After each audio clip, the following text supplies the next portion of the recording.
નમસ્કાર, સ્વાગત છે આપનું વીટીવી ન્યૂઝમાં મહામંથનની સાથે હું છું ભાવના।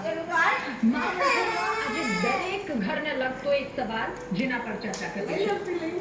આપણે સૌ કોઈનું સપનું હોય છે કે મારું પણ એક પોતાનું ઘર હોય।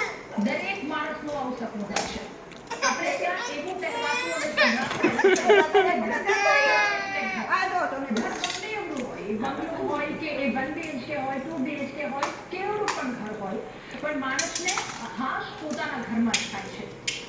હવે જિંદગી આખીની મૂડી ભેગી કરી અને કમાયેલું એક ઘર એવું હોવું જોઈએ કે જે આખો દિવસ કામ કરીને આવેલો એ થાકેલો માણસ ઘરે આવે ત્યારે શાંતિ અનુભવે।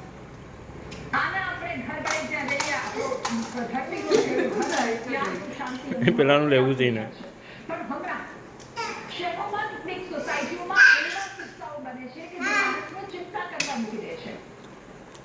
આજનો જ કિસ્સો અમદાવાદની હાથીજરમાં એ લઈ લીધું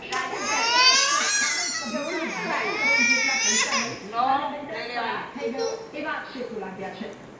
બિલ્ડરે મેન્ટેનન્સના નામે સભ્યો પાસેથી 1 લાખથી 1.25 લાખ રૂપિયા ઉઘરાવ્યા હતા। જેનું જેવું ઘર એ રીતે એની પાસેથી લાઈફ ટાઈમનું મેન્ટેનન્સ બિલ્ડર દ્વારા ઉઘરાવવામાં આવ્યું હતું। પરંતુ સોસાયટીના નામનું